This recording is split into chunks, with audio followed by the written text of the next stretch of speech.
Okay, sources of law. इस chapter को start करने के पहले जरा ये बताइए लॉ का मतलब क्या होता है। आई नो बहुत लेट हो गया ये पूछने में, जब आधे से ज्यादा लॉ पढ़ डाली, कंपनी लॉ के 1000 पन्ने है ना, एसबीसी सब कुछ पढ़ने के बाद, what do you mean by law? Legal provisions, okay.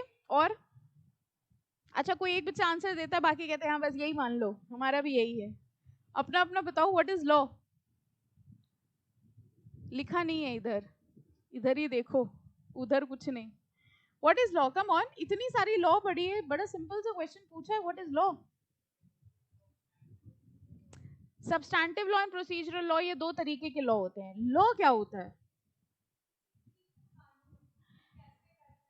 Okay, कानून, प्रोसीजर्स, रूल्स, रेगुलेशन, ओके। और act of passed by an act of parliament, okay. और कुछ, एनीथिंग एल्स? कुछ भी एक शब्द, डरो नहीं, हिम्मत रखो। Anything else? बस यही है लॉ? और बता दो, कंपनी लॉ, टैक्स लॉ, है ना। ओके, जिस चीज के लिए कंपल्शन लगाया जाए, है ना। ओके, देखिए जैसे आप लोगों से जब हमने पूछा कि लॉ का मतलब क्या है, तो सबने अलग अलग चीज बताई। किसी ने बताया लीगल प्रोविजंस है, किसी ने बताया कि भाई ये कंपल्शन लगाया जाता है, किसी ने कहा पार्लियामेंट के हिसाब से पास किया जाता है। तो जैसे आप लोगों की अलग अलग ओपिनियन है लॉ को लेके, वैसे ही अलग अलग लोग थे जिन्होंने लॉ के बारे में अलग अलग ओपिनियंस रखे। उनको हम लोग ज्यूरिस्ट बोलते हैं। ज्यूरिस्प्रूडेंस का मतलब समझते हो? आपके सब्जेक्ट का नाम है ज्यूरिस्प्रूडेंस, मींस लॉ। और जो लोग ये लॉ बना रहे हैं या जो लोग लॉ को एक्सप्लेन कर रहे हैं, उनको हम लोग बोलते हैं ज्यूरिस्ट। जैसे राइटर्स होते हैं, सिंगर्स होते हैं, वैसे ज्यूरिस्ट। अब अलग अलग लोगों से जब पूछा गया कि लॉ का मतलब क्या है, तो सबने अलग अलग व्यूज बताए। और उन्हीं सारे लोगों की ओपिनियन के हिसाब से हमें लॉ की कई सारी डेफिनेशंस मिल गई कि इनके हिसाब से लॉ का ये मतलब है, इनके हिसाब से लॉ का ये मतलब है। जैसे आपने देखा होगा किसी भी चीज में, बचपन में आपने इकोनॉमिक्स पढ़ी होगी, है ना, या आपने मैनेजमेंट पढ़ी होगी। सब में स्टार्टिंग में आप पढ़ते थे उनकी डेफिनेशंस, मैनेजमेंट की डेफिनेशन क्या है, इकोनॉमिक्स की डेफिनेशन क्या है। वहां पर भी आप देखते थे कि अलग अलग लोगों ने अलग अलग डेफिनेशंस दी हैं। बिल्कुल उसी तरह से बहुत सारे अलग अलग लोग थे और उन अलग अलग लोगों ने अलग अलग डेफिनेशंस दी हैं लॉ की। ठीक है, तो सबसे पहले इस चैप्टर में हम लोग ये पढ़ने वाले हैं कि लॉ को अलग अलग लोगों ने किस तरह से एक्सप्लेन किया है। ठीक है, एग्जाम पॉइंट ऑफ व्यू से बात करें तो very important chapter, reason being it is a less important chapter. ये क्या बोला हमने? हम फिर से लाइन बोल रहे हैं, समझना। This is a less important chapter, that is why it is most important. समझ गए? ऐसे जो लेस इंपॉर्टेंट चैप्टर है आजकल यही इंपॉर्टेंट बने हुए हैं इंस्टीट्यूट की नजरों में। ठीक है, तो इसलिए बहुत अच्छे से करना है इसको। चलो स्टार्ट करते हैं। Sources of law. The nature and meaning of law has been described by various jurist. अभी हमने आपको बताया ज्यूरिस्ट कौन हुए, जो लोग लॉ के बारे में अलग अलग डेफिनेशंस बता रहे हैं, उनको क्या कहा गया है? Jurist. However, there is no unanimity of opinion. Unanimity मतलब क्या हुआ? यूनानिमस। यूनानिमस मतलब एक जैसी ओपिनियन नहीं है। अभी हमने आपसे लॉ पूछा तो सबने अलग अलग बातें बताई। तो ये कह रहे हैं अलग अलग लोगों ने लॉ की अलग अलग डेफिनेशन दी और उस डेफिनेशन में यूनानिमिटी नहीं थी। सबने एक जैसी डेफिनेशन नहीं दी, सबने अपने अपने तरीके से लॉ को डिफाइन किया। ओके, आगे लिखा है the reason for lack of unanimity on the subject is that the subject has been viewed and dealt with by different jurists at different times from different point of view। कह रहे हैं उसका कारण ये था कि सबने अपने अपने नजरिए से लॉ को समझा अलग अलग पॉइंट ऑफ टाइम पे। पहले के जमाने में लॉ का अलग मतलब था, आज के जमाने में लॉ का अलग मतलब है। तो जब जब जिसने जिसने जो डेफिनेशन दी, उस समय के हिसाब से उन्होंने लॉ को डिफाइन किया। आगे देखिए लिखा है Therefore, it is not practicable to give a precise and definite meaning to law which may hold good for all times to come। कह रहे हैं इतने सारे अलग अलग लोगों ने अलग अलग डेफिनेशन दी, तो कोई एक डेफिनेशन नहीं है लॉ की। अलग अलग लोगों के हिसाब से अलग अलग डेफिनेशंस हैं।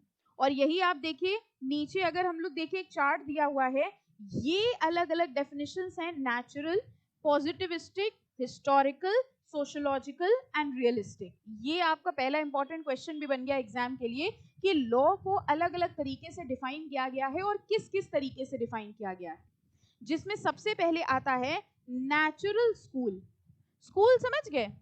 स्कूल मतलब जो लोग इस तरह से सोचते हैं, natural school of law. Natural school of law मतलब जिन लोगों को ये लगा कि लॉ क्या है, एक नेचुरल फिनोमेना है।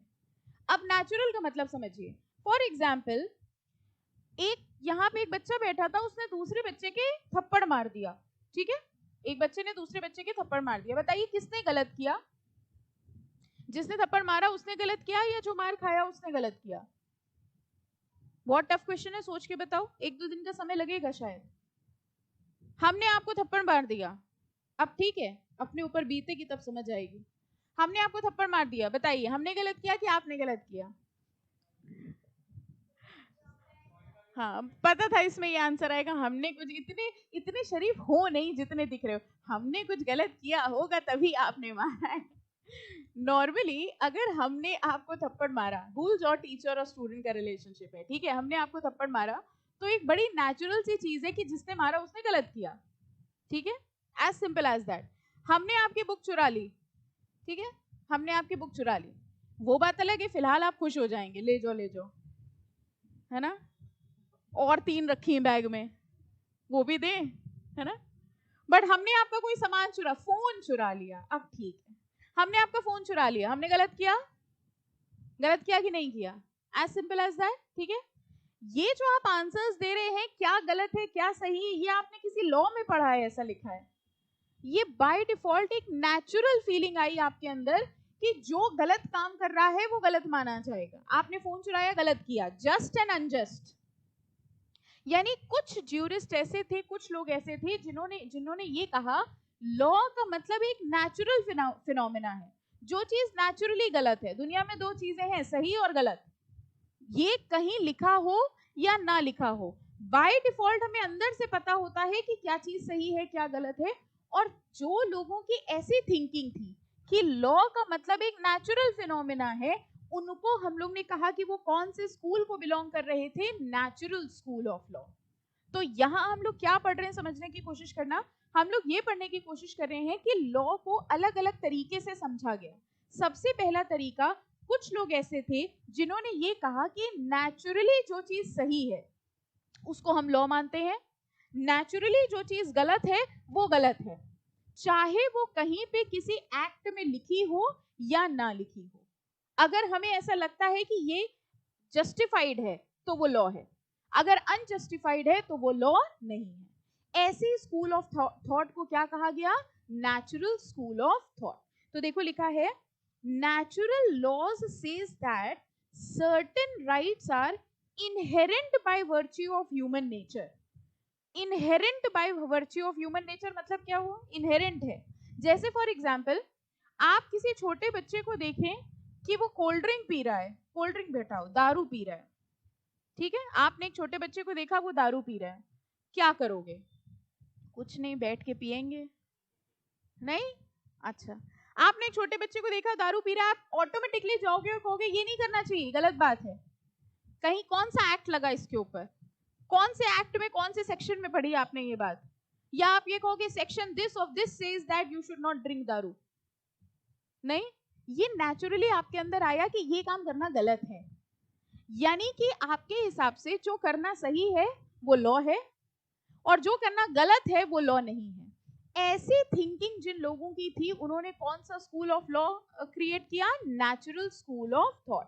तो ये कह रहे हैं natural law says that certain rights are inherent by human nature, inherent है, अपने आप में ही है, and can be understood universally through human reason.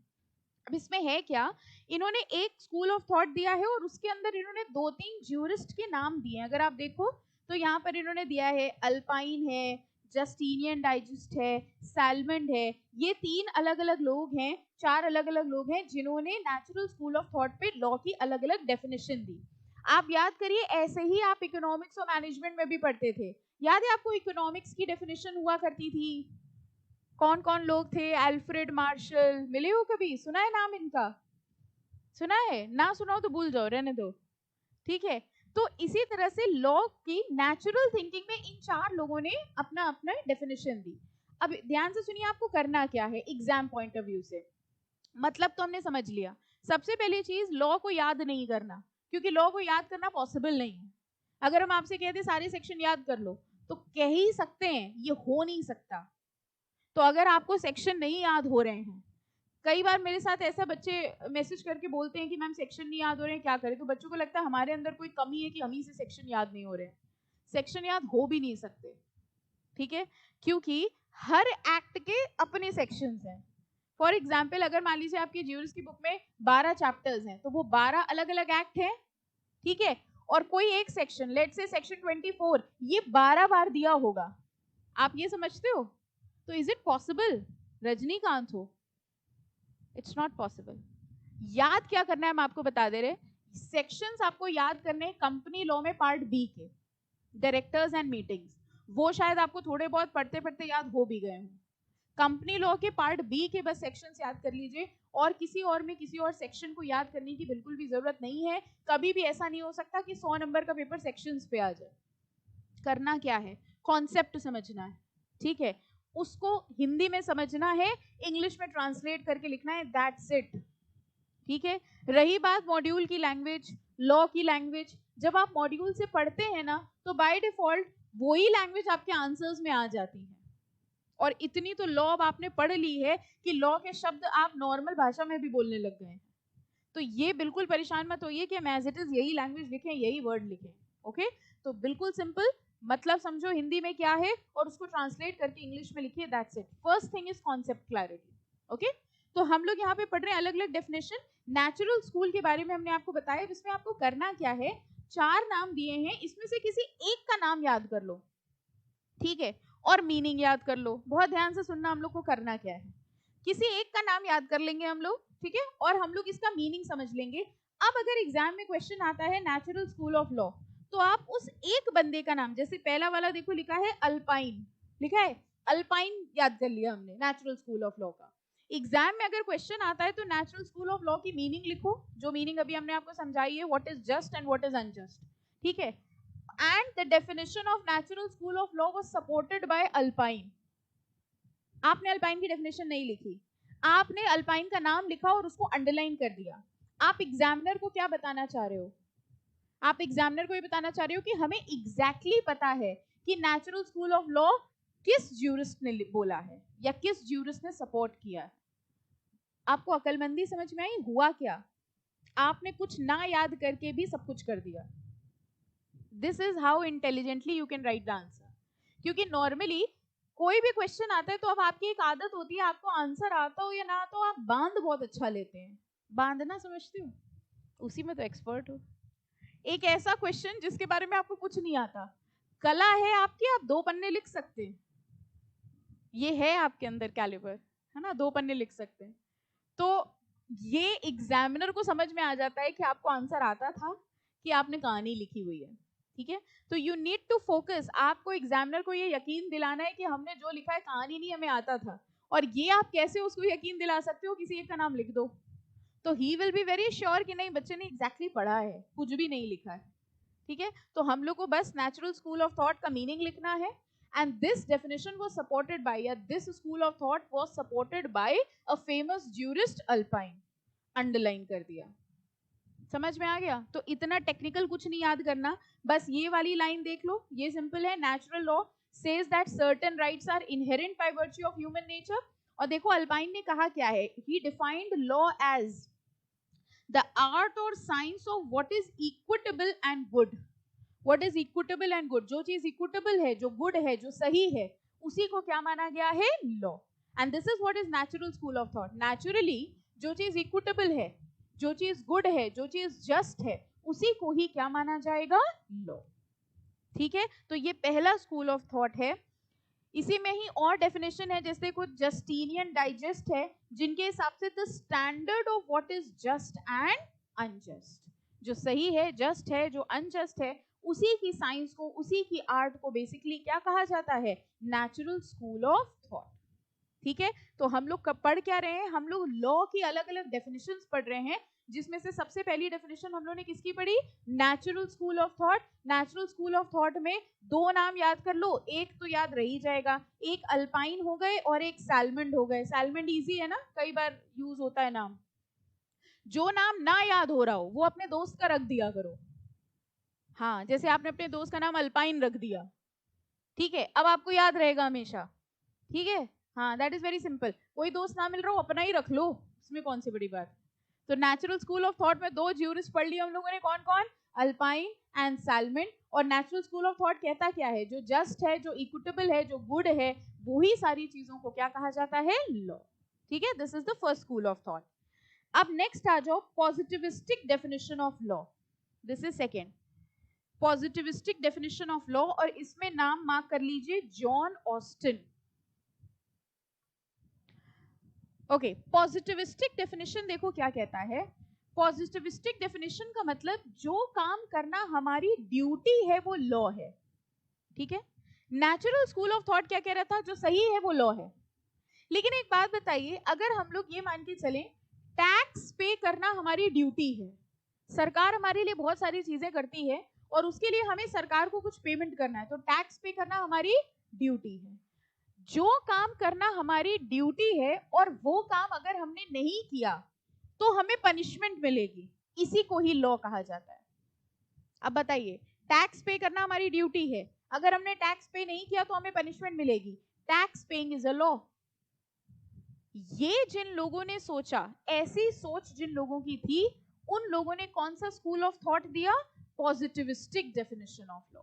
तो पॉजिटिविस्टिक डेफिनेशन ये कहते हैं ड्यूटी, ड्यूटी का मतलब जो काम करना हमारी ड्यूटी है वो ही लॉ है, और उसको कहा गया पॉजिटिविस्टिक डेफिनेशन। इसके लिए याद कर लीजिएगा किसका नाम, जॉन ऑस्टिन।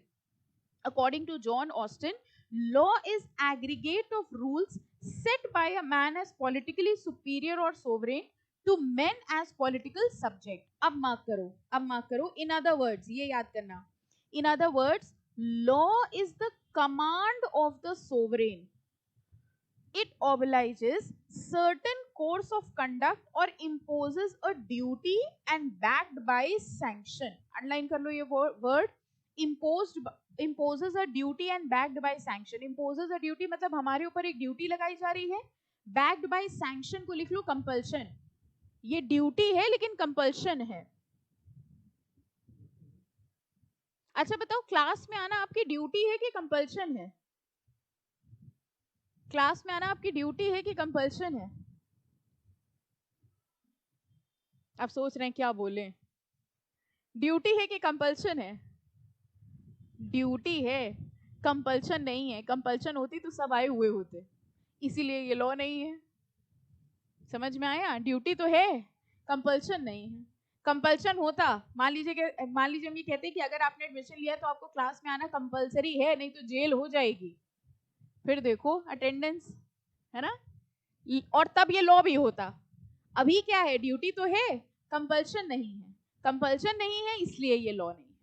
तो पॉजिटिविस्टिक डेफिनेशन जिन लोगों ने कहा, उन्होंने ये कहा कि भाई लॉ क्या है, लॉ एक ड्यूटी है और duty is backed by sanction. Sanction का मतलब स्ट्रिक्टली इन्फोर्स किया जा रहा है, अगर वो स्ट्रिक्टली इन्फोर्स नहीं हुआ तो फिर वो लॉ नहीं माना जाएगा। तो देखो कह रहे हैं इसमें तीन चीजें हैं, command, duty and sanction are the three elements of law. कितने तरीके की डेफिनेशंस देख ली हम लोग ने लॉ की? दो। पहली कौन सी थी?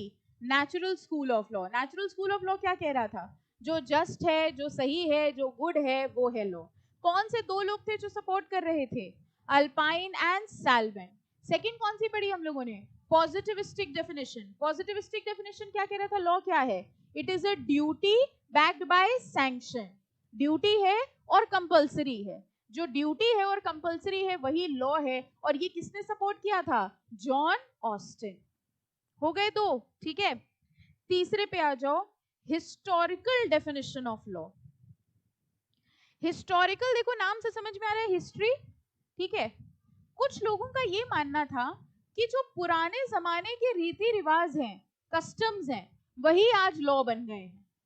तो वो कह रहे हैं लॉ कुछ नहीं था, पहले उन्हीं चीजों का रीति रिवाज हुआ करता था, उन्हीं चीजों को कस्टमरी फॉलो करते थे, ठीक है, और आज हमने उन्हीं चीजों को लॉ बना दिया।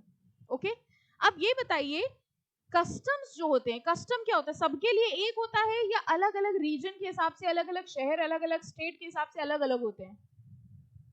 इवन एक शहर में भी अलग अलग होते हैं। आपके घर का कस्टम अलग है, हमारे घर का कस्टम अलग है, आपके घर के रिलीजन के हिसाब से होते हैं। एक रिलीजन के कस्टम अलग है, दूसरे रिलीजन के कस्टम अलग है। तो ये कह रहे हैं कस्टम से ही अराइज हुआ है लॉ। इस डेफिनेशन को क्या कहा गया? Historical definition of law. देखिए इसमें नाम याद कर लो, सैविग्नी, अजीब अजीब नाम थे, रामू श्यामू होते तो जल्दी याद हो जाते ना। सैविग्नी, theory of law can be summarized as follows: law is a matter of unconscious and organic growth. ये लाइन मार्क करो, law is found not made। इसका मतलब क्या हुआ? law is found not made। इनके हिसाब से, हिस्टोरिकल डेफिनेशन के हिसाब से लॉ को बनाया नहीं जाता, लॉ को ढूंढा जाता है। कहां से ढूंढते हैं? कस्टम से। एग्जैक्टली जो चीज पहले की कस्टम थी, जो चीज पहले के रीति रिवाज थे, उन्हीं को ही आज क्या बना दिया जाए? Law. Law is not universal. अगर हम कह रहे हैं लॉ डिराइव्ड है कस्टम्स से, तो बताओ क्या ये यूनिवर्सल हुआ? नो, क्योंकि सबके लॉ अलग अलग हैं। वैसे एक बात बताइए, आपके हिसाब से हिस्टोरिकल डेफिनेशन ऑफ लॉ आपको सही लग रही है? बताओ, लॉ तो आपने भी पढ़ी है, क्या जितने भी कस्टम्स हैं सबको लॉ बना दिया गया है? हमारे देश में बड़े सारे कस्टम्स हैं, बहुत सारे रीति रिवाज हैं, और कई बार आप भी अपने घर वालों से पूछते हो ऐसा क्यों, शाम को ये नहीं करना चाहिए, है ना, संडे वाले दिन ये नहीं करना चाहिए, बहुत सारे ऐसे कस्टम्स हैं, रीति रिवाज हैं। ओके, और कई बार आप पूछते भी हैं क्यों, ऐसा क्यों, तो फिर आपको डांट भी पड़ जाती है, क्यों क्यों ना करो, जितना कह रहे हो उतना करो, है ना। ये कस्टम्स हैं और इन्हीं को ही लॉ बना दिया जाए। लेकिन हम लोग आज की तारीख में क्या देखते हैं? पहली चीज तो लॉ यूनिवर्सल है, सबके लिए एक जैसा लॉ है, ठीक है। लेकिन इनके हिसाब से लॉ वो है जो कस्टम से अराइज हुआ। लॉ जो है वो यूनिवर्सल नहीं है। कह रहे हैं like language it varies with people and age. Custom not only precedes legislation but is superior to it. जरा ये लाइन पढ़ के लेट मी सी कितनी लॉ आपको आती है। ये लाइन पढ़ के बताओ, कस्टम पहले आया कि लॉ पहले आया? Custom not only precedes legislation but is superior to it. Custom पहले आया कि लॉ पहले आया? पहले कस्टम आया। कह रहे custom not only precedes legislation, custom पहले ही नहीं आया बल्कि कस्टम लॉ से सुपीरियर है। ठीक है, fine. Law should always conform to the popular consciousness. Law has its source in common consciousness of the people. लोगों की जो कॉन्शियसनेस है, लोगों के जो बिलीफ है, लोगों के जो कस्टम है, उसी से ही लॉ अराइज हुआ है। ऐसा कौन मान रहा था? Historical definition of law. याद रखने का तरीका याद रखना, हिस्टोरिकल, हिस्ट्री, हिस्ट्री मतलब कस्टम्स। तो तीन तरीके की डेफिनेशंस पढ़ ली हम लोग ने लॉ की। पहली कौन सी थी? Natural school of law. Natural school of law के हिसाब से लॉ क्या था? जस्ट, अनजस्ट, गुड और बैड। जो गुड है, जो जस्ट है, वही लॉ है। किसने सपोर्ट किया था?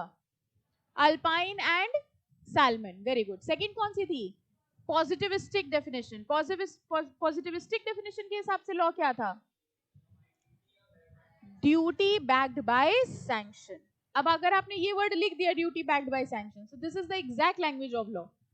ड्यूटी बैक्ड बाय सैंक्शन के अलावा जितना भी लिखो अपनी लैंग्वेज में लिखना, बस ड्यूटी बैक्ड बाय सैंक्शन लिख के अंडरलाइन कर देना, और किसका नाम लिख देना?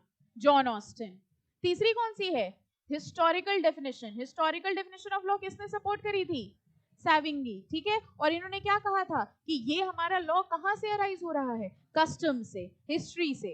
ठीक है, लॉ जो है वो यूनिवर्सल नहीं है, सबके लिए जैसे लैंग्वेज अलग होती है वैसे ही लॉ अलग होता है। ठीक है, अब आ जाओ fourth, sociological definition of law. Sociological word क्या समझ में आ रहा है? Society, welfare. यानी सोशियोलॉजिकल डेफिनेशन ऑफ लॉ के हिसाब से लॉ वो है जिससे सोसाइटी का वेलफेयर हो जाए। ठीक है, तो कुछ लोग ऐसे थे जिन्होंने कहा जिस भी चीज से सोसाइटी का वेलफेयर हो जाएगा उसको हम लोग क्या मान लेंगे? लॉ। अब इसमें देखो, एक याद कर लो, इहरिंग, ये है Ihering, defines the law as the form of guarantee of conditions of life of society assured by state's power. There are three essentials. अब मार्क करिए, three essentials of this definition. In this definition, law is treated only as one means of social control. Second, law is to serve a social purpose. And third, it is of coercive character. पहले तो ये दोनों words mark कर लो, social character का है और क्योरसिव nature का है. What do we mean by social character का है? सोशल कैरेक्टर मतलब सोसाइटी के लिए है. क्योरसिव इन नेचर मतलब, क्योरसिव इन नेचर ये वर्ड कहाँ सुना है? कोर्शन, कॉन्ट्रैक्ट एक्ट में सुना होगा. फोर्सिबल है, फोर्स किया जा रहा है. ठीक है, कह रहे हैं सोसाइटी के लिए तो है लेकिन फोर्स किया जा रहा है. जैसे अभी हमने आपको बताया टू पे द टैक्स. आप जो टैक्स पे करते हो वो किसके लिए पे करते हो? सोसाइटी के लिए. जब मन होता है तब पे करते हो कि कंपलसरी है? कंपलसरी है. तो कोर्शन मींस कंपलसरी है और अगर आपने नहीं किया तो आपके खिलाफ एक्शन लिया जाएगा. ठीक है, that is what is sociological definition of law. इसमें इहरिंग भी याद कर सकते हो, रॉस्को पाउंड भी याद कर सकते हैं. ठीक है, जो भी कोई एक नाम याद कर लेना, दोनों में से जो भी हो जाए. 4 हो गए लॉ के डेफिनेशंस. पहला कौन सा था? Natural school of law. Natural school of law के हिसाब से लॉ क्या था? Good, bad, just, unjust. ठीक है, that is what is law. किसने सपोर्ट किया था? अल्पाइन ने और सैलमन ने. सेकंड कौन सा था? Positivistic definition of law. Positivistic के हिसाब से क्या था? Duty backed by sanction. किसने कहा था? जॉन ऑस्टिन ने. ठीक है, थर्ड कौन सा था? Historical definition. हिस्टोरिकल मतलब कस्टम्स, जो पुराने कस्टम रीति रिवाज है उनसे जो डराइव होता है वो लॉ होता है. किसने सपोर्ट किया था? सैविंगी. फोर्थ कौन सा है? हाँ देख लो, कोई बात नहीं.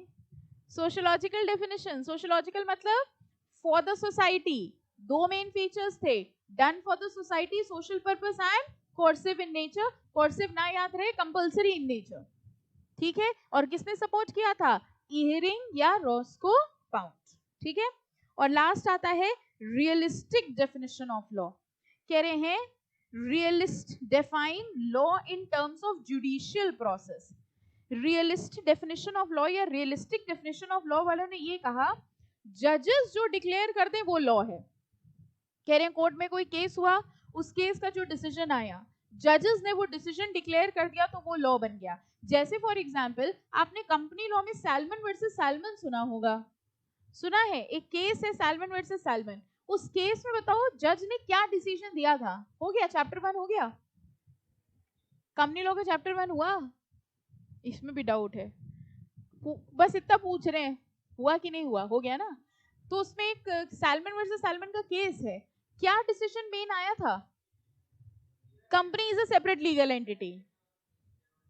अलग होते हैं एब्सोल्युटली. तो एक बेसिक डिसीजन ही आया, company is a separate legal entity which is different from its share holders and everyone. ठीक है, जब जज ने ये डिसीजन दे दिया, उस केस के बाद इसी को ही लॉ माना जाने लग गया. ठीक है, कि भाई कंपनी को सेपरेट लीगल एंटिटी माना जाएगा. यानी यहां हम लोग लॉ कहां से डिराइव कर रहे हैं? जजमेंट से. ओके, ऐसी डेफिनेशंस को क्या कहा जाता है? Realistic definition of law. तो देखो, realist define law in terms of judicial process according to Holmes. इसमें देखिए होम्स है. Law is a statement of the circumstances in which public force will be brought to bear upon through court.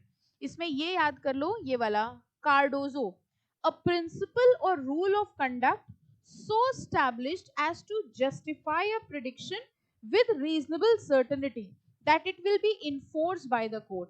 कह रहे हैं prediction है with reasonable certainty. जब भी जज कोई डिसीजन देते हैं तो एक तरह से वो प्रिडिक्शन दे रहे हैं. जैसे कंपनी लॉ में हमने आपको बताया, तो जजेस ने एक डिसीजन दिया कि भाई इस केस में हम ये मान के चल रहे हैं कि सेपरेट लीगल एंटिटी है, कंपनी अलग है, शेयर होल्डर्स अलग हैं. और ये बात इतनी एग्जैक्ट थी कि आगे जाके इसी को ही क्या माने जाने लग गया? लॉ. तो वो लॉ जो जुडिशियल डिसीजंस पे बेस्ड हैं, वो कौन सी डेफिनेशन फॉलो करते हैं? Realistic definition of law. तो ये एक टॉपिक आपका यहाँ पे कवर हुआ, जिसमें उन्होंने ये कहा, सबसे पहले उन्होंने पढ़ा था कि अलग अलग ज्यूरिस्ट ने अलग अलग डेफिनेशंस दी हैं लॉ की. ठीक है, कौन कौन से हैं? 5. पहला कौन सा था? Natural. Second positive. Third historical. Fourth sociological. Fifth realistic definition of law. और इनके अंदर अंदर सबके ज्यूरिस्ट थे. अब एक बात समझिए, क्वेश्चन दो तरह से आ सकता है। एक तो क्वेश्चन ये आ सकता है what is the natural school of thought of law, आपको पता है क्या लिखना है। एक क्वेश्चन ऐसा भी आ सकता है जो आजकल इंस्टीट्यूट का फेवरेट क्वेश्चन है, वो एक लाइन दे देते हैं और लिखते हैं कमेंट। जैसे आपके फर्स्ट पैराग्राफ में जो लाइंस दी हैं, सबसे पहली लाइन ही देखो, हम होते तो यही दे देते। देखो सबसे पहली लाइन में लिखा है the nature and meaning of law has been described by various jurist comment. ये क्वेश्चन आ गया 5 नंबर का, बताइए क्या लिखेंगे।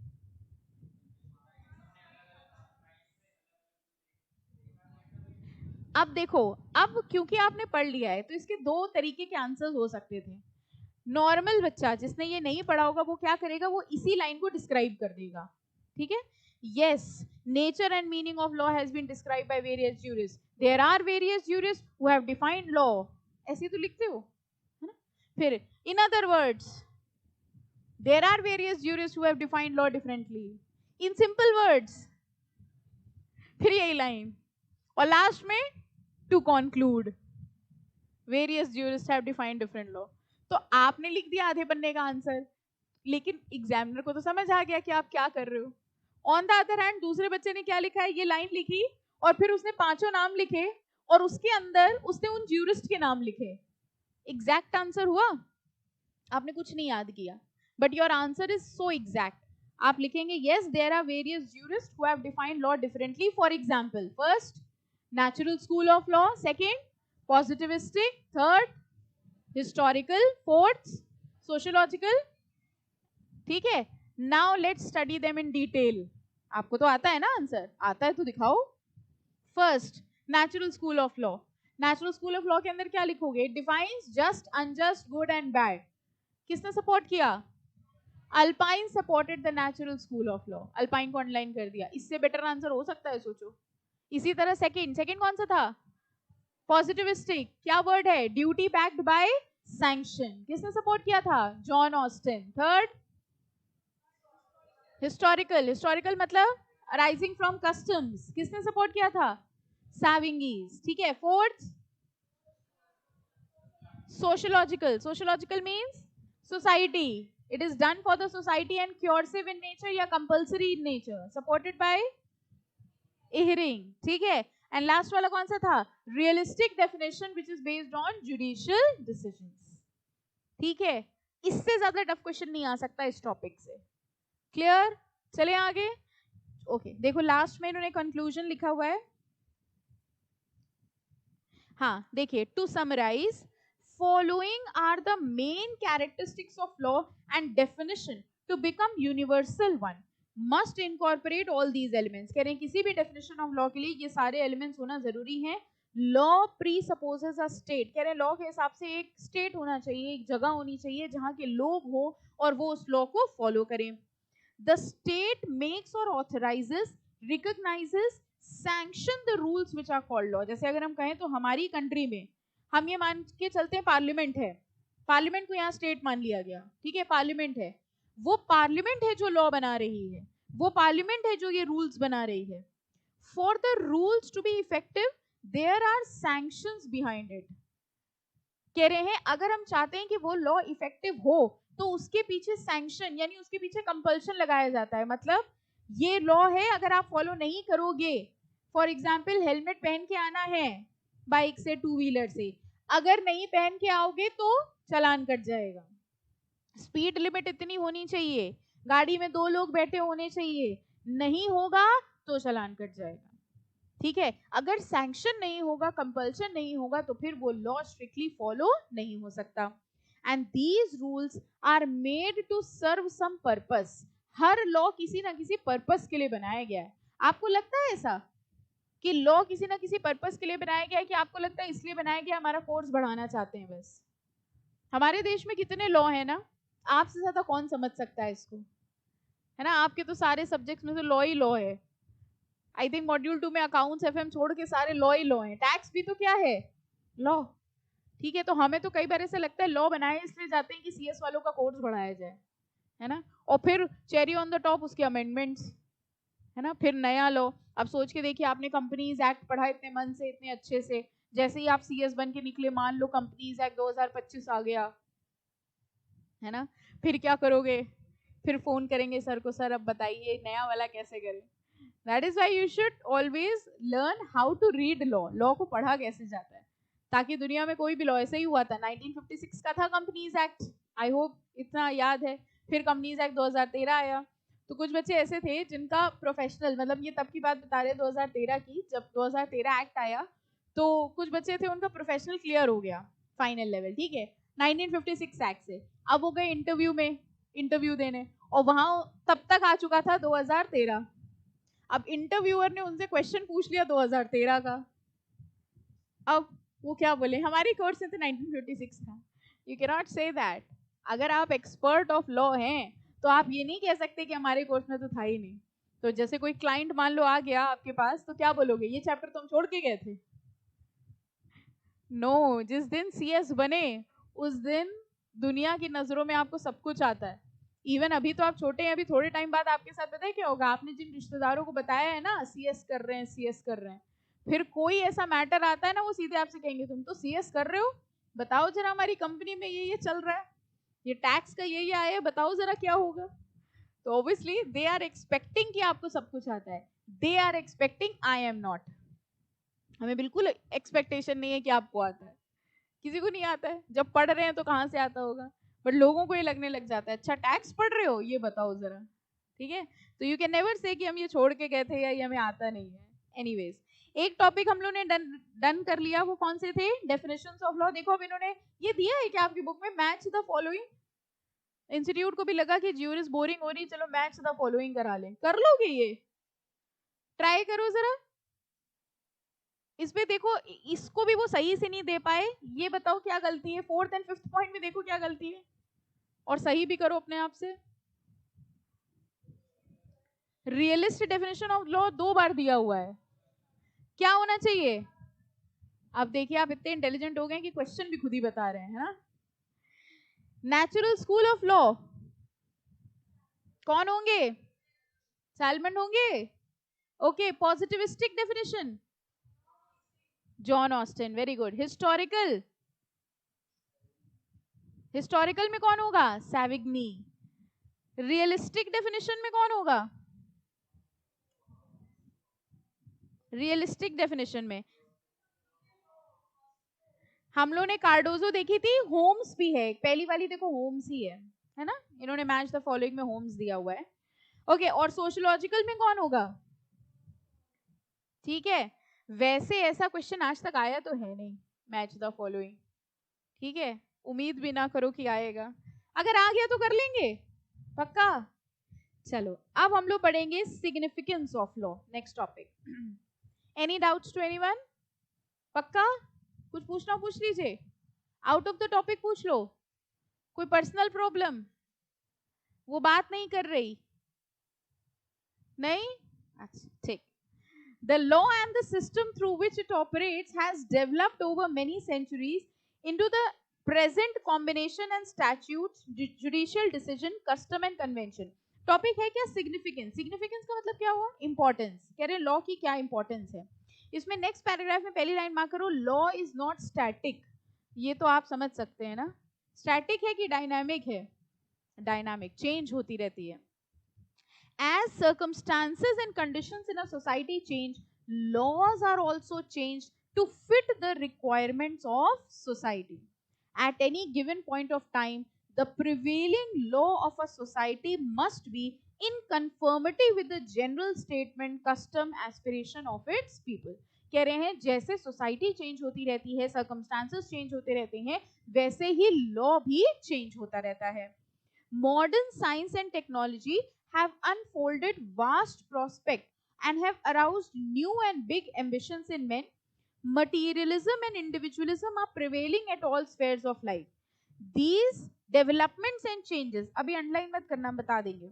These development and changes have tended to transform law patently and latently. Therefore, law has undergone, mark कर लो अब, law has undergone a vast transformation, conceptual and structural।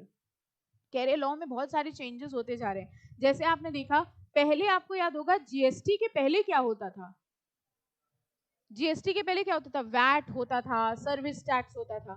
जैसे जैसे सिनेरियो चेंज हुआ वैसे वैसे सोचा गया कि भाई अब सर्विस टैक्स और वैट को खत्म कर देना चाहिए और नया सिस्टम लाना चाहिए, किसका, जीएसटी का। उसके हिसाब से लॉ बना दिया गया।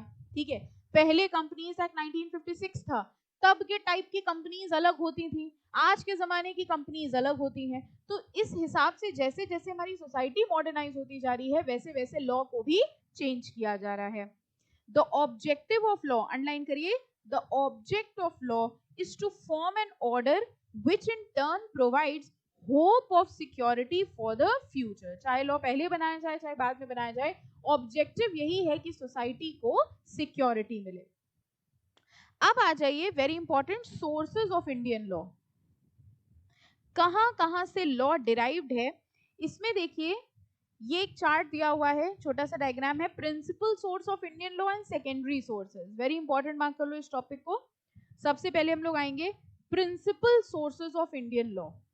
दो तरीके के सोर्सेज ऑफ लॉ है, प्रिंसिपल एंड सेकेंडरी। ठीक है, प्रिंसिपल सोर्सेज सबसे इंपॉर्टेंटली कहां से लॉ डिराइव किया गया है, इसमें चार हैं। पहला है कस्टम्स। अब सोच के बताओ, आपने क्योंकि डिफरेंट ज्यूरिस्ट के व्यूज देखे हैं तो हमको सोच के बताइए कस्टमरी लॉ का क्या मतलब हुआ, लॉ कहां से डिराइव है, कस्टम्स, जो पहले के रीति रिवाज हैं, कस्टम्स हैं, उनसे जो लॉ डिराइव हुआ है दैट इज कस्टमरी लॉ। ठीक है, सेकेंड इज जुडिशियल डिसीजंस। बताओ इसके हिसाब से लॉ का सोर्स क्या है, जुडिशियल डिसीजन, जजेस के जो डिसीजंस हैं, ये कौन सी डेफिनेशन थी, realistic definition, very good. Third is law कहां से डिराइव्ड है, स्टैट्यूट से, लेजिस्लेशन से। कह रहे स्टैच्यू बनाया जाता है, लॉ बनाया जाता है और वहीं से लॉ डिराइव हो जाता है, जैसे पार्लियामेंट ने कोई लॉ बनाया और हमने उस लॉ को फॉलो कर लिया। एंड फोर्थ, पर्सनल लॉ से भी कई सारे लॉ डिराइव है। पर्सनल लॉ समझ गए, जैसे देखो हिंदू लॉ, मोहम्मदन लॉ, ये लॉ है जो सबके ऊपर नहीं लगते, ये लगते हैं ग्रुप ऑफ पीपल के ऊपर। ठीक है, वहां से भी लॉ डिराइव होते हैं। तो ये कह रहे हैं आज की तारीख में जितने भी लॉ हैं ये चार प्राइमरली सोर्सेस से डिराइव हुए हैं। कहां कहां से डिराइव हुए हैं, या तो वो कस्टम्स से डिराइव हुए हैं, या तो वो जुडिशियल डिसीजंस थे जो अब लॉ बन गए हैं, या तो उनके लिए लॉ बनाया गया, पार्लियामेंट बनाया गया और उससे लॉ बन गया, और या तो फिर वो पर्सनल लॉ से डिराइव्ड है जैसे कि हिंदू लॉ या मोहम्मदन लॉ। ठीक है, these are the four principal sources of law. हाँ बेटा, डिफरेंस दोनों में ये है, कस्टम लॉ हो सकता है सबके ऊपर एप्लीकेबल हो, but personal law will be applicable only to that particular section of the society. Customary law जैसे हमने आपको बताया कोई रीति रिवाज है, जैसे फॉर एग्जांपल हम लोग कई बार मान के चलते हैं कि इस पर्टिकुलर डे पे ये चीज नहीं करनी चाहिए। ठीक है, अब हम अगर ये कह रहे हैं इस पर्टिकुलर डे पे ये चीज नहीं करनी चाहिए, तो हो सकता है उस एरिया में या उस शहर में ऐसा होता हो, उस स्टेट में ऐसा होता हो, दूसरे स्टेट में ऐसा ना होता हो। लेकिन अगर हम बात करते हैं हिंदू लॉ की, तो हिंदू लोग जहां पे हिंदूज हैं उन सब के ऊपर एप्लीकेबल होगा। मोहम्मदन लॉ कहीं पर भी मोहम्मदन है उनके ऊपर एप्लीकेबल होगा। बट ये जो कस्टमरी लॉ है this will depend upon geographical area, कि हमारे यहाँ या आपके यहाँ क्या रिवाज चलते हैं, उनको हमने लॉ के फॉर्म में बना लिया। ठीक है, तो चार हो गए principal sources of law. First कौन सा है, customary, second judicial decisions, third state legislatures and fourth personal law. अब सबसे पहले आ जाओ customary law. Custom is the most ancient of all sources of law and has held the most important place in the past. Through its importance is now diminishing with the growth of legislation. कह रहे हैं अगर सबसे पुराना तरीका देखा जाए law बनाने का तो वो कौन सा है, customs. A study of ancient law shows that in primitive society lives of the people were regulated by custom. आज भी अगर आप देखिए तो आप बहुत पुराने गांवों में या छोटे से छोटे शहर जो होते हैं वहां चले जाएं, वहां उनको लॉ वो से मतलब नहीं है, उनको मतलब है हमारे यहाँ के रीति रिवाज क्या है। वहां पर लॉ से ज्यादा इंपॉर्टेंट हो जाते हैं उनके रूल्स एंड रेगुलेशन। ये हमारे अपने पर्सनल रूल्स एंड रेगुलेशन है, लॉ में क्या लिखा है हमसे मतलब नहीं। जबकि अगर आप एडवांस शहरों में आए, सोसाइटीज में आए, तो वहां रीति रिवाज इतने नहीं माने जाते, वहां क्या माना जाता है, लॉ। तो बेसिकली ये कह रहे हैं जितने भी लॉ हैं इसमें ज्यादातर लॉ डिराइव हुए हैं कहां से, कस्टम से। अब देखो इसमें क्लासिफिकेशन ऑफ कस्टम्स, देखो एक वो दिया हुआ है, ब्लॉक दिया है, ब्लॉक पढ़ लेते हैं। कह रहे हैं Hindu marriage act has given ample examples of recognising customary law Few examples are like Section 7 of HMA, a Hindu marriage may be solemnized in accordance with customary rites and ceremonies of either party. ये कह रहे हैं जैसे हम लोग कहते हैं Hindu marriage, अब हिंदू मैरिज में जो भी काम जो भी चीजें होती हैं, ठीक है, कि ये सेरेमनी होनी है, वो सेरेमनी होनी है, ये सब एक्चुअली में कस्टम है कि लॉ है? ये पहले कस्टम थे, अब लॉ है, क्योंकि हिंदू मैरिज एक्ट में डाल दिया गया। ठीक है, तो ये कह रहे हैं ऐसे जो भी चीजें हैं, ये पहले कस्टम हुआ करते थे कि शादी में ये चीजें होती हैं, ये रिवाज होते हैं, उन्हीं चीजों को हिंदू लॉ में डाल के, हिंदू मैरिज एक्ट में डाल के उसको क्या बना दिया गया? लॉ। तो देखा जाए हिंदू मैरिज एक्ट या हिंदू मैरिज लॉ जो है उसका ओरिजिन क्या हुआ? कस्टम्स। फाइन। अब आइए इंपॉर्टेंट मार्क करो, क्लासिफिकेशन ऑफ कस्टम्स। अभी तक हम लोग फर्स्ट वाले पे ही चल रहे हैं, कस्टम्स पे। The customs may be divided into two classes, custom without sanction and custom having sanction. Sanction का मतलब हमने आपको क्या बताया? कंपल्शन। कस्टम विदाउट सैंक्शन कह रहे कुछ कस्टम्स ऐसे हैं जिनको मानना जरूरी नहीं है, और कुछ कस्टम्स ऐसे हैं जिसको मानना जरूरी है। जैसे फॉर एग्जाम्पल अगर आप मैरिज में जाते हैं, किसी की शादी में जाते हैं, या अपनी शादी में जाएंगे अपनी शादी में, हाँ जाएंगे, कोई प्लान है? अच्छा, तो कैसे कपड़े पहन के जाओगे? अच्छे तो पहन के जाओगे ऑब्वियसली। कैसे? शादी वाले टाइप्स के कपड़े। आप किसी की मैरिज में जाते हो तो कैसे कपड़े पहन के जाते हो? हाफ पैंट शर्ट पहन के जाते हो कि बढ़िया शेरवानी लहंगा ऐसे पहन के जाते हो? क्या पहन के जाते हो? हमको सब पता है, स्टेटस से सब दिख जाता है आप क्या पहन के जाते हो, है ना? तो कैसे कपड़े पहन के जाते हैं? फेस्टिव वाले पहन के जाते हैं, है ना? तो अच्छा, दिवाली पे आप कैसे कपड़े पहनते हो और होली पे कैसे कपड़े पहनते हो? रिवर्स करके देखो। होली में लहंगा पहन के बैठ जाओ घर पे, नहीं, व्हाइट कलर का कुर्ता पहन लिया होली में, है ना? होली में तो पहनते हैं व्हाइट। और दिवाली पे कटे फटे पुराना निकाला एकदम, है ना? ऐसे तो अगर होली में ऐसे करते ना, जब खेलने जाते हैं तो पुराने कपड़े निकालते हैं। उल्टा करो, दिवाली में गए सबसे पुराना कुर्ता निकाला, ठीक है, उसमें कई कलर अलर लगे हुए हैं, एकदम गंदा फटने वाला है, वो पहन के लिए दिवाली में बैठ गए, और होली वाले दिन नई शेरवानी निकाल के बैठ गए। ये ऐसा क्यों नहीं करते? करो, ट्राई करो, मजा आएगा। अगर आपने करा ना तो लोग आपको पागल कहेंगे। हाँ ठीक है। अच्छा, किसी की डेथ हो जाती है तो कैसे कपड़े पहन के जाते हैं लोग? व्हाइट कलर के, या मुस्लिम्स में आई थिंक ब्लैक कलर के, व्हाटएवर, ठीक है। और शादी में जाते हैं तो कैसे पहनते हैं? रिवर्स करके देखो, बहुत मार पिटेगी, है ना? ये क्या है? ये कस्टम ही तो है। लेकिन एक बात बताओ, ये कस्टम विद सैंक्शन है कि विदाउट सैंक्शन? कंपल्शन है, ये कंपल्शन नहीं है। किसी लॉ में लिखा है कि हमें दिवाली पे नए कपड़े पहनने हैं? बताओ, आपके घर पे कहा जाता है दिवाली आ रही, नए कपड़े खरीदो, एक बार पूछ के देखना कौन से एक्ट में लिखा है, एज पर विच सेक्शन, एक थप्पड़ पड़ेगा। वैसे इतना काम है घर पे, इनको लॉ निकल रही है अभी। ये किसी लॉ में नहीं लिखा है, ये कस्टम्स से आए हैं, but this is not compulsory, ठीक है। लेकिन ये हमारे रीति रिवाज में इतना इतना अंदर है कि हमको पता है कि मैं यही करना है। बाहर जाने के कपड़े अलग, घर पे रहने के कपड़े अलग, कुछ लोग तो रात में भी अलग कपड़े पहन के सोते, नाइट सूट टाइप, है ना? तो ये सब क्या है? This is no law, this is custom, and this is with sanction और विदाउट सैंक्शन? विदाउट सैंक्शन, इसका कोई कंपल्शन नहीं है। क्या ऐसा है कि अगर आपने दिवाली वाले दिन पुराना कुर्ता पहन लिया तो पुलिस आ जाएगी घर पे? पुलिस घर पे आ गई, क्या हो गया? अरे वो दिवाली थी, हमने पुराना कपड़े पहन लिए, ऐसा हो सकता है? पेनाल्टी लग जाती है, 1 लाख रुपए जुर्माना। क्यों? जरूरी तो है, अभी जब हमने आपसे कहा आप नहीं पहनोगे तो भी आपको लगा, है ना? ये है तो कस्टम, ये रीति रिवाज है, लेकिन ये लीगली बाउंडिंग नहीं है, विदाउट सैंक्शन, यानी कि इनके ऊपर कोई स्पेसिफिक रूल नहीं लग रहा। कह रहे custom without sanction are those custom, इस वर्ड का मतलब क्या हुआ? नॉन ऑब्लिगेटरी, मतलब कंपल्सरी नहीं है। कस्टम तो है लेकिन कंपल्सरी नहीं है। And are observed due to pressure of public opinion, public के प्रेशर से करते हैं आप ऐसा। यहाँ आइए घर के कपड़े पहन के, ठीक है, और बाहर जाइए आप घूमने, बाहर आप घर के कपड़े पहन के घूमिए, और घर पे आप शर्ट पैंट एकदम प्रेस, सुबह उठिए नहाइए धोइए, एकदम प्रेस्ड शर्ट पैंट पहन के घर पे बैठ जाओ।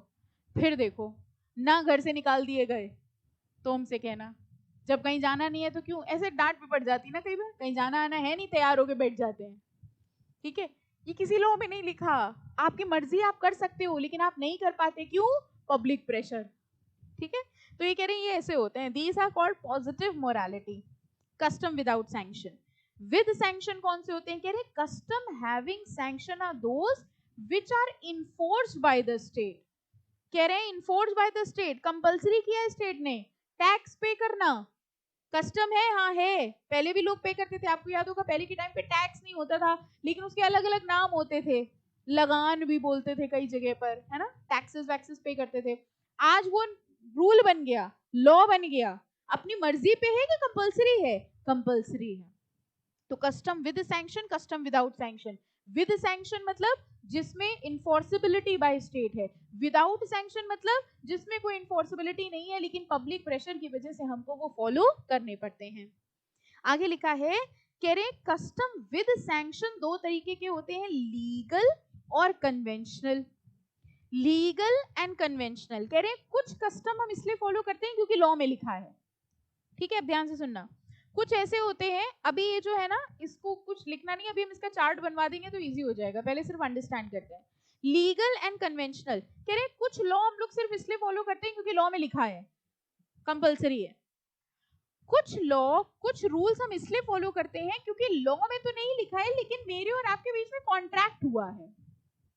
फॉर एग्जाम्पल, हमने आपको गुड्स बेचे, मेरे और आपके बीच में कॉन्ट्रैक्ट हुआ और हमने आपको गुड्स बेचे और आपको हमें पैसा देना है। अब ये जो पैसा आप हमको दे रहे हो, क्योंकि कॉन्ट्रैक्ट में लिखा है इसलिए दे रहे हो कि लॉ में लिखा है इसलिए दे रहे हो, कॉन्ट्रैक्ट में लिखा है। बाइंडिंग नेचर है कि नहीं है, है। बाइंडिंग नेचर क्यों है, लॉ में लिखा होने की वजह से कि कॉन्ट्रैक्ट में लिखा होने की वजह से, कॉन्ट्रैक्ट में लिखा होने की वजह से। ऐसे कस्टम जो कॉन्ट्रैक्ट में होने की वजह से इन्फोर्सिबल होते हैं उनको हम लोग कहते हैं कन्वेंशनल, और ऐसे कस्टम जो लॉ में लिखे होने की वजह से बाइंडिंग होते हैं उनको हम लोग क्या कहते हैं, लीगल। ठीक है, तो बेसिकली हम लोग पढ़ क्या रहे हैं, जरा एक बार वापस से आते हैं, हम लोग कौन से चैप्टर पढ़ रहे हैं, रुको शुरू से शुरू करेंगे, हम लोग कौन सा सब्जेक्ट पढ़ रहे हैं, JIGL। JIGL का फुल फॉर्म क्या है, ठीक है, ये पेपर नंबर कौन सा है, कोर्स कौन सा कर रहे हो, पक्का। CS कौन होता है, कंपनी सेक्रेटरी। इतना एक बार छोटा पूछा हमने, CS का फुल फॉर्म क्या होता है, कंपनी सेक्रेटरी। आपका इंस्टीट्यूट कौन सा है, ICSI। देश में कितने ICSI हैं, हर शहर में होता है। जैसे आपसे कोई पूछे CS कहाँ से किया तो आप बताते हो ना हमने तो कानपुर से किया, तुमने कहाँ से किया, ऐसा तो नहीं बताओगे कभी किसी को। पूरे देश में कितने ICSI हैं, एक ही है, बाकी सब उसके चैप्टर्स हैं यानी कि ब्रांचेस हैं। ठीक है, ओके, इसके कितने लेवल्स होते हैं, अच्छा इसमें भी आप बड़ा डर डर के बता रहे हो, 2 लेवल्स होते हैं। अरे बाप रे, कौन कौन से, एग्जीक्यूटिव प्रोफेसर, अरे पहला वाला भी तो होता है भाई, जो पास करके आए हैं बेचारे बच्चे, उनके दिल से पूछो किस तरह अंधी लगा के आप आए हैं, और क्या। ओके, तो उसमें से हम लोग मॉड्यूल 1 में पहला पेपर पढ़ रहे हैं JIGL, जिसमें से कौन सा चैप्टर पढ़ रहे हैं, this is the first chapter. ठीक है, सोर्सेज ऑफ लॉ में हम लोगों ने सबसे पहले देखा कि अलग अलग लोगों ने अलग अलग डेफिनेशंस दी हैं। कितने तरीके की डेफिनेशन थी, 5। पहली नेचुरल स्कूल ऑफ लॉ, दूसरा positivistic, third okay historical, fourth sociological, fifth realistic. Natural को किसने सपोर्ट किया था, अल्पाइन, ओके सैलमन। दूसरी थी कौन सी, पॉजिटिविस्टिक, उसको किसने किया था, रियलिस्टिक को किसने किया था, रियलिस्टिक, थोड़ा सीक्वेंस चेंज किया है हमने, जो आप रोबोट की तरह लाइन से याद करे थे हमने आखिरी वाला पूछ लिया है, कार्डोजो और होम्स, वेरी गुड। सोशियोलॉजिकल किसने दी थी,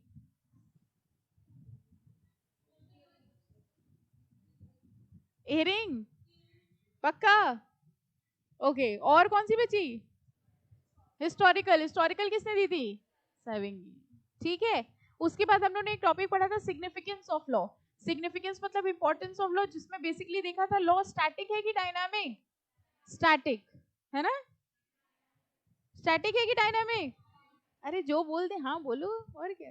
it is not static, it is dynamic. जैसे जैसे सोसाइटी चेंज होगी, जमाना चेंज होगा, वैसे वैसे लॉ भी चेंज होगा। फिर हम लोग ने तीसरा टॉपिक स्टार्ट किया, सोर्सेज ऑफ लॉ। दो तरीके के सोर्सेज थे, कौन कौन से? दो तरीके के सोर्सेज ऑफ लॉ थे, principal sources of law and secondary sources of law. Principal sources of law में चार थे। पहला customary sources of law, second judicial decisions, third statutes या legislation, and fourth personal law। जिसमें से हम लोग पहला पढ़ रहे हैं कौन सा? customary law। customary law में हम लोग देखा दो तरीके के होते हैं, custom with sanction and without sanction। without sanction वाले क्या होते हैं? enforceable होते हैं कि नहीं होते हैं? नहीं होते हैं, पब्लिक प्रेशर की वजह से फॉलो करते हैं। विद सैंक्शन कौन से होते हैं? Which are enforceable by law. With sanction दो तरीके का होता है, लीगल एंड कन्वेंशनल। जो कॉन्ट्रैक्ट की वजह से इन्फोर्सेबल होते हैं कन्वेंशनल, जो लॉ की वजह से, एक्ट की वजह से इन्फोर्सेबल होते हैं वो लीगल। ठीक है, इसको ब्रेनस्टॉर्मिंग कहा जाता है, बीच बीच में पीछे से घूम के आना। ठीक है, वरना धीरे धीरे क्या होता है पता है, एक तो आप थक गए हो, सुबह से बेचारे पढ़ रहे, ऊपर से खाली पेट है, तो धीरे धीरे जो टीचर पढ़ाता है ना, वैसे लोरी ऐसी साउंड करने लग जाती है। एक एसी चल रहा है ठंडा, आराम से बैठे हैं चिलो के मैं ऐसे, फिर धीरे धीरे टीचर बोल रहा है, फिर आप पता है क्या करते, फिर आप खुली आंखों से सोते हैं। हाँ, ये काबिलियत है आपके अंदर। कई बार ऐसा नहीं होता आपके साथ कि कोई ऐसा टॉपिक चल रहा है, टीचर एक लैब में बोल रहा है, आप जग रहे हैं, सॉरी आप सो रहे हैं, लेकिन आंखें आपकी खुली हुई हैं। और ये इतना अच्छा टैलेंट है कि जब टीचर इसमें यस या नो बोलता है तो आपका सर भी हिलता है। यस में आप यस करते हैं, नो में आप नो करते हैं, लेकिन आप एक्चुअली सो रहे होते हैं। इसको कहते हैं खुली आंखों से सोना। तो ऐसे बीच में से ब्रेनस्टॉर्मिंग कर लो ना तो जग जाता है, हाँ क्या हुआ। ठीक है, वापस आ गए सब। चलो अब देखो, कह रहे हैं legal and conventional. Legal customs, legal customs operate as binding rule of law. जब थक जाना तो बता देना, ठीक है। कुछ बच्चे कह रहे हैं थक गए। These customs operate as a binding rule of law. They have been recognized and enforced by the court, and therefore they have become a part of law of land. जो enforceable है, law की वजह से enforceable है, उनको legal custom कहेंगे। Legal custom दो तरीके का होता है, local and general। Local देखो नाम से समझ में आ रहा है, local किसी particular area पे लग रहा होगा, general custom सबके ऊपर लग रहा होगा। Local custom is the custom which prevails in some definite locality and constitute a source of law for that place only। Local मतलब local नाम से सुन में आ रहा है, locality से related है। अगर एक particular locality पे ही वो law लग रहा है तो उसको हम local custom कहेंगे। But there are certain sects or communities which take their custom with them wherever they go। Local custom दो तरीके का हुआ, geographical and personal। कुछ लॉ होते हैं जो सिर्फ एक पर्टिकुलर एरिया में लगते हैं, वो जोग्राफिकल लोकल कस्टम हो गए। कुछ लॉ होते हैं जो पर्टिकुलर टाइप ऑफ लोगों में लगते हैं, जैसे हमारी कंट्री में अलग अलग लोग हैं, जैसे कुछ ऐसे कस्टम्स हैं जो सिर्फ पंजाबी फैमिलीज में होते हैं, कुछ कस्टम्स हैं जो सिर्फ बंगाली फैमिलीज में होते हैं, कुछ कस्टम है जो एक पर्टिकुलर अलग फैमिलीज में होते हैं। ये कौन से हुए, जोग्राफिकल हुए कि पर्सनल हुए? पर्सनल। कुछ लॉ है जो सिर्फ यूपी में लगते हैं, कस्टम्स हैं रादर। कुछ है जो सिर्फ साउथ में लगते हैं, यहां नहीं लगते हैं, ये कौन से हुए? जोग्राफिकल। ठीक है, और दूसरा देखो क्या है, general custom. A general custom is that which prevails throughout the country and constitute one of the sources of law of land। तो इसको अगर हम लोग देखो चार्ट के फॉर्म में बनाए, अपने आप बनाते जाना, साइड में देखो आपके में भी कहीं जगह हो तो बना लेना। दो तरीके के होते हैं, वहीं कहीं बनाइए, दूर कहीं बनाओगे तो फिर मिलेगा नहीं, वहीं ऊपर मार्जिन है तो वहीं बना लो छोटा सा, बहुत बड़ा चार्ट नहीं है। ऐसा बनाओ कि मिल जाए, वरना पता चला एग्जाम हो गए उसके बाद एक रजिस्टर के पीछे वाले पन्ने में मिला, अरे ये था चार्ट। ओके, दो तरीके के होते हैं, कौन से? कस्टम विद सैंक्शन, और दूसरा कौन सा होता है? Custom without sanction.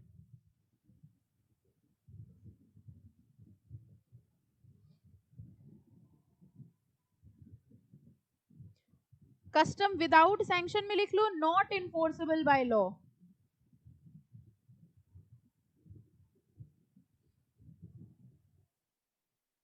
Custom without sanction में लिखिए not enforceable by law.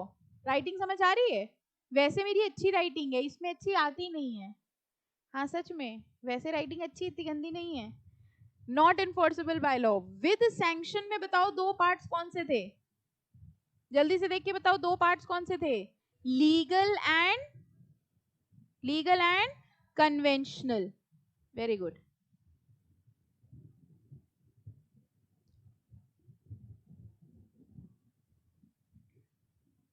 Legal के नीचे लिख लो इन्फोर्स्ड बाय एक्ट। बताओ कन्वेंशनल के नीचे क्या लिखोगे? हाँ very good, enforceable by contract.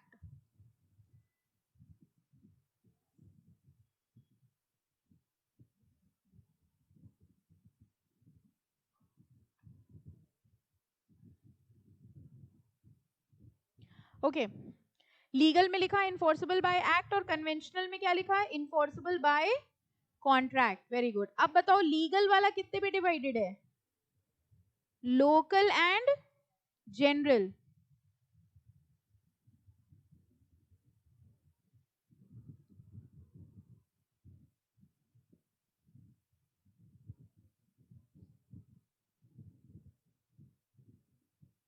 Local and general, ठीक है। अब बताओ लोकल वाला किस में डिवाइडेड है?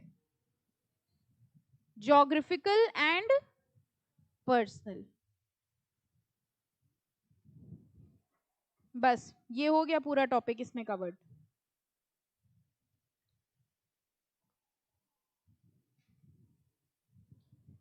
याद करने की जरूरत पड़ी? ठीक है, अगर ये चार्ट आपने प्रिपेयर कर लिया तो इसको थ्योरेटिकल फॉर्म में तो लिख लेंगे ना। ठीक है, सोर्सेज ऑफ लॉ पढ़ रहे हैं हम लोग। सोर्सेज ऑफ लॉ में प्रिंसिपल सोर्सेज ऑफ लॉ में पहला वाला पढ़ा। पहला वाला कौन सा है? Customary law. ठीक है, कस्टमरी लॉ में दो तरीके के होते हैं, कौन से? Custom with sanction, custom without sanction. Without sanction कौन से होते हैं? Which are not enforceable by law but done by public pressure. With sanction वाले कौन से होते हैं? Which are enforceable by law. With sanction वाले दो तरीके में डिवाइड हुआ, किसमें किसमें?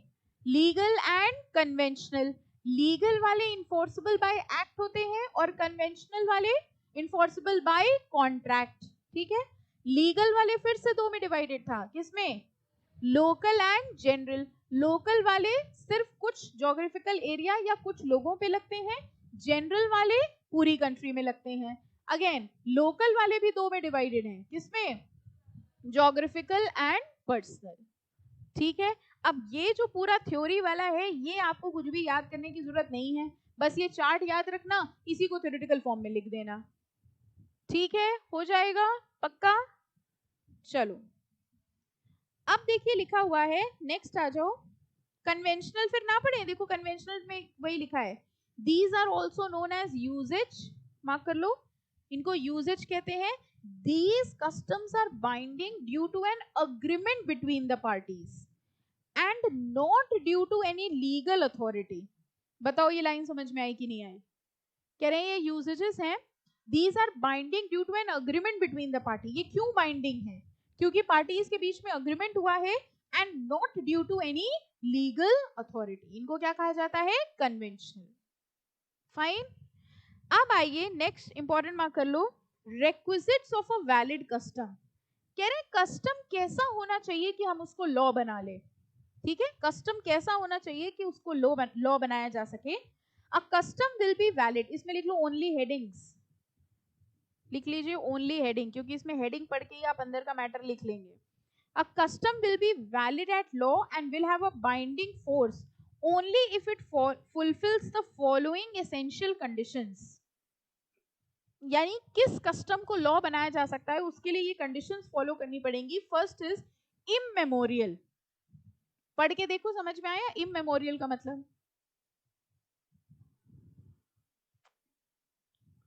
किसी भी चीज को कस्टम कब मानते हैं? जब बहुत पुराने जमाने से फॉलो किया जा रहा हो या अभी अभी बनाओ। इममेमोरियल, पता ही नहीं किसने बनाया था ये रूल, पता ही नहीं किस जमाने से चला आ रहा है। कह रहे हैं कस्टम अगर इतना पुराना होगा तब हम उसको लॉ बनाएंगे, अगर इतना पुराना नहीं है तो हम उसको लॉ नहीं बनाएंगे। ठीक है, तो फर्स्ट इज इममेमोरियल। बस अंदर कुछ भी पढ़ने की जरूरत नहीं है, अगर आता है एग्जाम में लिख लेंगे ना एक लाइन।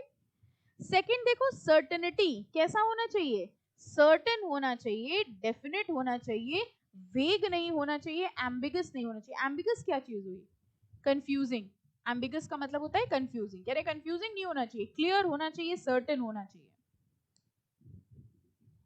ठीक है। थर्ड इज रीजनेबल, कह रहे रीजनेबल हो, सोसाइटी के लिए कन्वीनियंट हो। अच्छा मान लीजिए एक कस्टम है, पुराने जमाने का एक बहुत पुराना कस्टम है, और वो कस्टम ये था कि जो भी बच्चा सीएस कर रहा है अगर वो पढ़ाई ना करे तो उसको मार दिया जाता है। इसको लॉ बनाया, डर क्यों रहे हो तुरंत डर गए। बताइए, एक कस्टम चला आ रहा है कि जो भी बच्चा सीएस कर रहा है वो अगर 10 घंटे 12 घंटे पढ़ाई नहीं किया करेगा तो उसको मार देंगे। बताओ इसको लॉ बनाया जाए? क्यों? अभी तो आपके दिल से निकल रहा है नहीं नहीं बिल्कुल नहीं। क्यों? इमेमोरियल है, बहुत सालों से चला आ रहा है। क्या नहीं है? रीजनेबल नहीं है, इससे सोसाइटी का वेलफेयर थोड़ी ना हो रहा है। किसी भी कस्टम को लॉ नहीं बनाया जा सकता, सिर्फ उन कस्टम्स को लॉ बनाया जाएगा जो रीजनेबल हो। आप देखिए कई बार आप ऐसे मूवीज वगैरह में देखते होंगे कि कुछ ऐसे छोटे छोटे गांव हैं जहां आज भी ऐसे कस्टम्स हैं, बहुत स्ट्रिक्ट कस्टम्स हैं, लेकिन क्या उनको लॉ बना दिया गया है? नो, उनको लॉ नहीं बनाया गया है क्योंकि वो सोसाइटी के लिए रीजनेबल नहीं है। 3 हो गए, पहला इमेमोरियल होना चाहिए, सेकंड सर्टेन होना चाहिए, रीजनेबल होना चाहिए। कंपल्सरी ऑब्जर्वेंस, वो कस्टम मैंडेटरी होना चाहिए या ऑप्शनल होना चाहिए? मैंडेटरी। वो कस्टम मैंडेटरी है, लोग उसको फॉलो करते ही करते हैं, इसीलिए उस कस्टम को क्या बना दिया गया? लॉ। कंपल्सरी ऑब्जर्वेंस, कंपल्सरी होना चाहिए। Custom to be valid must have been continuously observed without any interruption from times immemorial. किस चीज के पॉइंट्स पढ़ रहे हैं हम लोग? टाइप्स ऑफ डेफिनेशंस पढ़ रहे हैं ना लॉ की, लॉ की डेफिनेशंस पढ़ रहे हैं ना हम लोग। कॉन्फिडेंस रखो। क्या पढ़ रहे? कस्टम्स के प्री रेक्विजिट्स पढ़ रहे हैं कि कस्टम कैसा होना चाहिए। उसके कितने 10 पॉइंट पढ़ लिए अभी तक? 4 पढ़े कि 3 पढ़े? 3 पढ़े, चौथा है। कौन कौन से 4 हो गए? इमेमोरियल होना चाहिए, सर्टेन होना चाहिए, रीजनेबल होना चाहिए और कंपल्सरी ऑब्जर्वेंस। फिफ्थ पढ़ के बताओ समझ आया कि नहीं? Conformity with law and public morality, law के अगेंस्ट ना हो, किसी एग्जिस्टिंग लॉ के अगेंस्ट ना हो, पब्लिक के अगेंस्ट ना हो। A custom must not be opposed to morality or public policy, nor must it conflict with the statute or law. कह रहे हैं आपका कस्टम ऐसा नहीं होना चाहिए जो एग्जिस्टिंग लॉ के अगेंस्ट हो या लोगों के अगेंस्ट हो। अगर ऐसा होगा तो हम उस कस्टम को लॉ नहीं बनाएंगे। यूनानिमिटी ऑफ ओपिनियन मतलब उस कस्टम को लेके सबकी एक जैसी ओपिनियन होनी चाहिए। The custom must B general और यूनिवर्सल। पीसफुल एंजॉयमेंट मतलब सुख शांति से लोग उसको फॉलो कर लें, तब हम लॉ बनाएंगे। Custom must be enjoyed peacefully without any dispute in a law code and consistency, there must be consistency among the custom. Customs must not come in conflict with other custom. ऐसा ना हो कि एक रीति रिवाज, एक custom जो है वो दूसरे कस्टम को कॉन्फ्लिक्ट कर रहा हो। अगर ऐसा होगा तो हम उस कस्टम को लॉ नहीं बनाएंगे। ठीक है, फाइन। हम लोग प्री रेक्विजिट्स पढ़ रहे थे। कितने पॉइंट्स है प्री रेक्विजिट्स के? 8। पहला कौन सा था? देख देख के बताते जाओ। रुको रुको रुको, हाँ अब देख के बताओ। फर्स्ट, रुको रुको, अब बताओ। हाँ, first immemorial, second certainty, third reasonable, उधर ही देखो, ऐसे कोई शर्माने की कोई बात नहीं है। Reasonable, fourth compulsory observance, fifth देख के भी नहीं बता पा रहे हैं, fifth conformity with law, sixth unanimity of opinion, seventh peaceful enjoyment, eighth consistency, ninth अरे बता दो, लाइन चल रही, कुछ भी बोल दो। ठीक है, पब्लिक मोरालिटी, पब्लिक मोरालिटी रह गया। अरे वो एक ही पॉइंट है, conformity with law and public morality सब सेम है। ठीक है, फाइन, ओके। ठीक है, हम लोग बेसिकली सोर्सेस ऑफ लॉ पढ़ रहे थे। सोर्सेज ऑफ लॉ में पहला क्या था? Customary law. सेकंड क्या था? Judicial decision. अब देखो सेकंड शुरू हुआ है इस चैप्टर में। जो एक प्रॉब्लम है वो पता है क्या है? वो टॉपिक के अंदर टॉपिक है तो आप कई बार भूल जाते हैं हमने शुरुआत कहाँ से करी थी। शुरुआत कहाँ से करी थी? सबसे पहले हम लोगों ने डेफिनेशंस देखी थी। कितने तरीके की? 5। कौन कौन सी? Natural school of thought, positivistic, third historical, sociological, realistic. फिर हम लोग ने एक टॉपिक देखा था सिग्निफिकेंस ऑफ लॉ, वो स्टैटिक डायनामिक वाला। फिर हम लोग ने क्या देखा? Sources of law. Sources of law में 2 थे, प्राइमरी एंड सेकेंडरी। प्राइमरी में 4 थे। पहला कस्टमरी लॉ, ये अभी तक ये टॉपिक चल रहा था, ठीक है। दूसरा जुडिशियल प्रेसिडेंट, तीसरा स्टैट्यूट्स, ठीक है, एंड फोर्थ पर्सनल लॉ। उसमें फर्स्ट हम लोगों ने किया था customary law.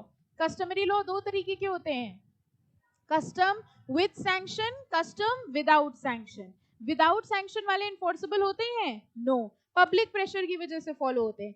With sanction enforceable by law. With sanction वाला 2 तरीके का होता था, लीगल एंड कन्वेंशनल।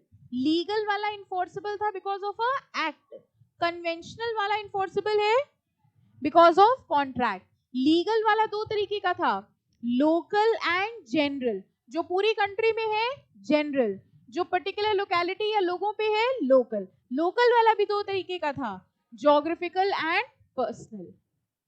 याद हो गया? पक्का? Any doubt? आगे चले चले चले? अरे वाह, बड़ी अच्छी बात। जुडिशियल डिसीजंस ऑफ प्रेसिडेंट, थक जाना तो बता देना, ठीक है, बर्दाश्त मत करते रहना। ओके, सेकंड होता है जुडिशियल डिसीजन और प्रेसिडेंट। जुडिशियल डिसीजन को ही प्रेसिडेंट कहा जाता है, याद कर लो ये शब्द प्रेसिडेंट। हमने जैसा कि आपको बताया कि एक केस हुआ था सैलमन वर्सेस सैलमन। उस केस में जज ने डिसीजन दिया कि भैया कंपनी अलग है और शेयर होल्डर्स अलग हैं, और उस डिसीजन के बाद से उसी कॉन्सेप्ट को क्या माना जाने लग गया? लॉ। तो कुछ लॉ ऐसे होते हैं जो जुडिशियल डिसीजन से ही डिराइव्ड होते हैं, इनको हम लोग क्या कहते हैं? जुडिशियल डिसीजन या प्रेसिडेंट। देखिए लिखा है, in general use the term precedent means some set pattern guiding the future conduct. Set pattern guiding the future conduct मतलब हमें फ्यूचर में कैसे चलना है वो बताया जाएगा। In the judicial field it means guidance और authority of past decision for future cases. बताओ ये लाइन समझ में आई कि नहीं आई? Guidance of past decisions for future cases मतलब जो पहले डिसीजंस हुए हैं उनको अब हम यूज करेंगे फ्यूचर केसेस में। तभी देखिए आज कोई भी केस होता है सेपरेट लीगल एंटिटी से रिलेटेड, तो आप उसमें रेफरेंस किसका देते हो? सैलमन वर्सेस सैलमन में ऐसा हुआ था, तो हमने एक पास्ट डिसीजन को यूज किया और उसको फ्यूचर डिसीजंस में फॉलो किया। Only such decisions which lay down some new rule or principle are called judicial precedent. Judicial precedent, underline करो, are important source of law. They have enjoyed high authority at all times and in all countries. अब इसमें आ जाओ जहां लिखा है high court. High court के ऊपर कौन सा कोर्ट होता है? सुप्रीम कोर्ट, ठीक है। देखिएगा, कह रहे हैं the decisions of the high court are binding on all subordinate court and tribunal. इसको पहले ऐसे समझो, मान लीजिए ये मिस्टर ए हैं और ये मिस्टर ए के फ्रेंड हैं। मिस्टर ए के फ्रेंड है, मिस्टर ए और मिस्टर ए के फ्रेंड दोनों सेम पैरामीटर पे हुए, दोनों एक लाइन पे हुए। और एक है मिस्टर ए का जूनियर, यानी कि ये समझ लो इनका यंगर ब्रदर है, ठीक है। अब हमको एक बात बताइए, मिस्टर ए के डिसीजंस, ठीक है, इनके फ्रेंड के ऊपर बाइंडिंग होंगे कि छोटे भाई के ऊपर बाइंडिंग होंगे? आपका कोई डिसीजन आपके दोस्त के ऊपर बाइंडिंग होता है? आप खुद ही सोचिए, आप ज्यादातर क्या कहते हो? हम तो समझा ही सकते हैं तुमको, यही तो लाइन होती है आपको। मान लीजिए आपका एक दोस्त कह रहा है हम बोथ ग्रुप देंगे, है ना, तो जो दूसरा सिंगल ग्रुप दे रहा होता है, कोई है जो बोथ ग्रुप दे रहा है? Very good. जो बोथ ग्रुप दे रहे होते हैं उनको सिंगल ग्रुप वाले बहुत समझाते हैं, गलती कर रहे हो अपने जीवन की सबसे बड़ी, बोथ किसी का नहीं होता है ना, ऐसा समझाते हैं। तो एक दोस्त दूसरे दोस्त का डिसीजन नहीं ले सकता, समझा सकता है, ठीक है, वही लाइन जो आप बोलते हो हम समझा ही सकते हैं, इससे ज्यादा क्या समझाएं, ठीक है। लेकिन आपके छोटा भाई बहन, उसके ऊपर आप अथॉरिटी रखते हैं, उसको आप डांट के कह सकते हैं। क्या आप अपने दोस्त को कह सकते हो आज से तुम कहीं घूमने नहीं जाओगे? बोल के देखो एक बार, आज अपने दोस्त से कहना आज के बाद तुम कहीं घूमने नहीं जाओगे जब तक तुम्हारे एग्जाम नहीं हो जाते। मानेगा? नहीं मानेगा। वो बात अलग है, छोटा भाई भी आजकल नहीं मानता है ना, पता है आपके दिल में यही चल रहा था, बट स्टिल आपने छोटे भाई को डांट के कह दिया आज के बाद तुम कहीं घूमने नहीं जाओगे। अथॉरिटी किसके ऊपर है? छोटे भाई के ऊपर। जो आपकी सेम अथॉरिटी पे होता है उस पे हम अथॉरिटी नहीं कर सकते, डिसीजन नहीं दे सकते, उसको सिर्फ हम कन्विंस कर सकते हैं। लेकिन आपसे जो लोअर अथॉरिटी में है उसको आप डिसीजन दे सकते हैं। इतनी बात समझ में? जो पैरेलल अथॉरिटी पे है उसको सिर्फ हम समझा सकते हैं, जो लोअर अथॉरिटी में है उसको हम ऑर्डर दे सकते हैं।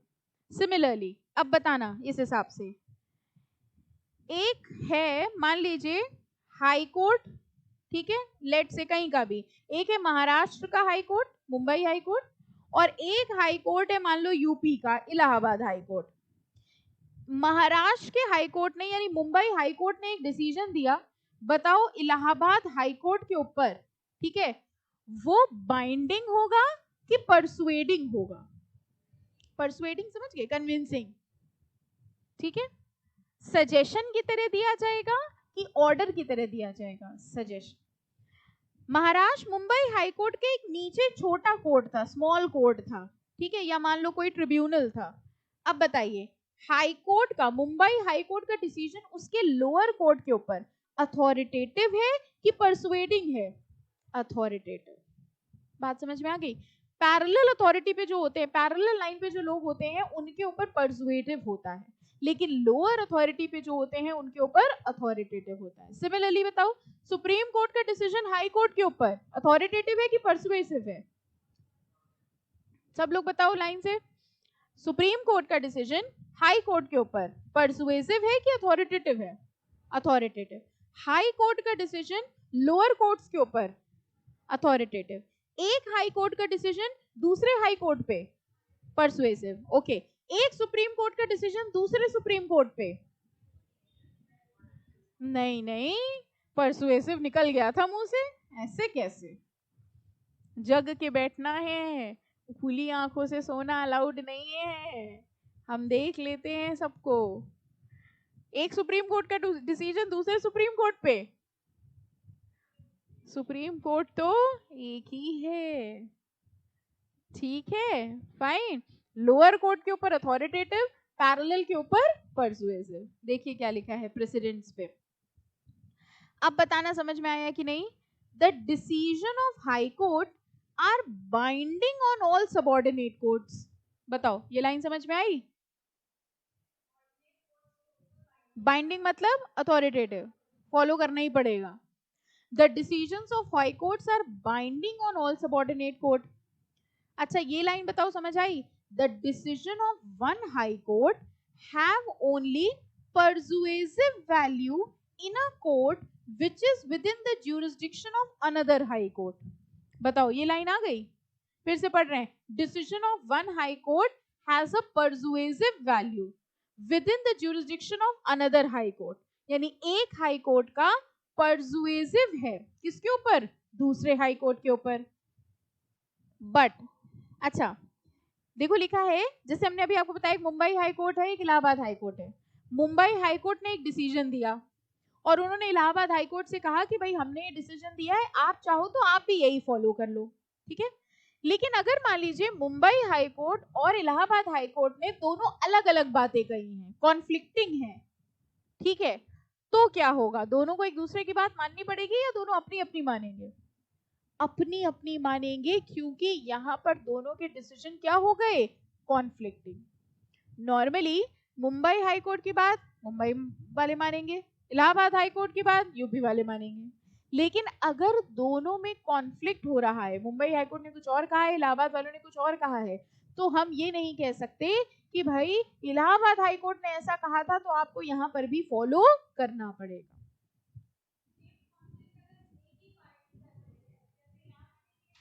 हाँ एग्जैक्टली, आप ये नहीं कह सकते, बिल्कुल बिल्कुल। अगर मान लो सेम केस है, आप यहाँ पर पहले केस हुआ, ठीक है, फॉर एग्जाम्पल मुंबई हाईकोर्ट में केस हुआ, अब आप ये कह सकते हैं यूपी में कोई केस हुआ, इलाहाबाद में केस हुआ, तो उसने कह दिया भाई मुंबई हाईकोर्ट में ऐसा ही केस हुआ था तो उसका ये डिसीजन आया था, आप भी हमको यही डिसीजन दे दीजिए, वेल एंड गुड, हो सकता है परसुएसिव है। लेकिन अगर मान लो इलाहाबाद हाईकोर्ट फॉलो करने से मना कर रहा है, इलाहाबाद हाईकोर्ट कह रहे हैं नहीं हम अपना रूल फॉलो करेंगे, तब भी क्या मुंबई हाईकोर्ट का डिसीजन लगाया जाएगा, बाइंडिंग होगा कि नहीं होगा? नहीं होगा। अपील कर सकते हैं वो अलग बात है, बिल्कुल बिल्कुल अपील कर सकते हैं, लेकिन अगेन अपील में भी यही है, हाईकोर्ट के ऊपर आप फोर्स नहीं कर सकते कि अगर मुंबई हाईकोर्ट ने ऐसा किया है तो आपको भी करना पड़ेगा, ऐसा नहीं कर सकते, ठीक है। लेकिन अगर उसका सबऑर्डिनेट कोर्ट होता तो मानना ही पड़ेगा। तो देखो लिखा हुआ है, in case of any conflict between the two decisions of coequal benches generally the latter decision is to be followed. अब ये एक नया वर्ड आया, इसको पहले समझो, ये बेंचेस क्या है। कोर्ट में बेंचेस होती हैं, आप कह रहे हैं हाँ बेंचेस तो यहाँ पर भी हैं, है ना, कोर्ट में भी होती हैं, बैठ जाते होंगे लोग, नहीं, बेंचेस का मतलब होता है पैनल ऑफ जजेस, ओके। तो सिंगल बेंच में बताओ कितने जज होते होंगे, गेस करके बताओ, बहुत टफ क्वेश्चन पूछा है, सिंगल बेंच पे कितने जजेस होते होंगे, गेस करो। हमने आपसे कहा सिंगल बेंच ऑफ जजेस, कितने जजेस होते हैं, कितने होते होंगे? अरे सिंगल बेंच है, एक होता है, ठीक है, ओके, सिंगल बेंच। एक होती है डिवीजन बेंच, डिवीजन बेंच, अगले पैराग्राफ पढ़ो, अच्छा समझ में आ जाएगा।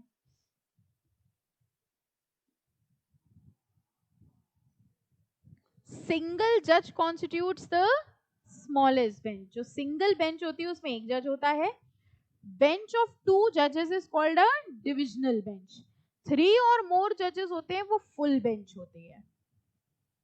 बेंच का मतलब बेसिकली होता है पैनल ऑफ जजेस। अब ये इमेजिन मत करना कि एक बेंच है उसमें जज बैठा है ना, पैनल ऑफ जजेस का मतलब कुछ केसेस होते हैं जैसे उस पूरे केस में एक जज है तो हम कहते हैं सिंगल बेंच है। मान लो कोई एक केस है उसमें 2 जजेस हैं, पैनल ऑफ जजेस हैं, देयर आर 2 जजेस, तो उसको क्या कहा जाता है, डिविजनल बेंच। कई बार ऐसे बड़े बड़े केसेस होते हैं जिसमें 2 से ज्यादा जजेस होते हैं, 4 जजेस हैं, 5 जजेस हैं, वहां पर क्या कहा जाता है, फुल बेंच। तो अब अगर आपके सामने लीगल वर्ड कभी आए कि इस केस में there was a full bench of जज, फुल बेंच से आप समझ जाएंगे कि 2 से ज्यादा जजेस होंगे। Divisional bench, divisional bench of जजेस ने ये डिसीजन दिया मतलब देयर वर 2 जजेस, सिंगल बेंच का मतलब देयर वाज 1 जज, ठीक है। तो देखो लिखा है a single bench constitutes the smallest, अच्छा लास्ट लाइन देखो क्या लिखी है, a decision of such a bench is binding on a smaller bench. अब अपने आप बताओ इसका मतलब क्या हुआ?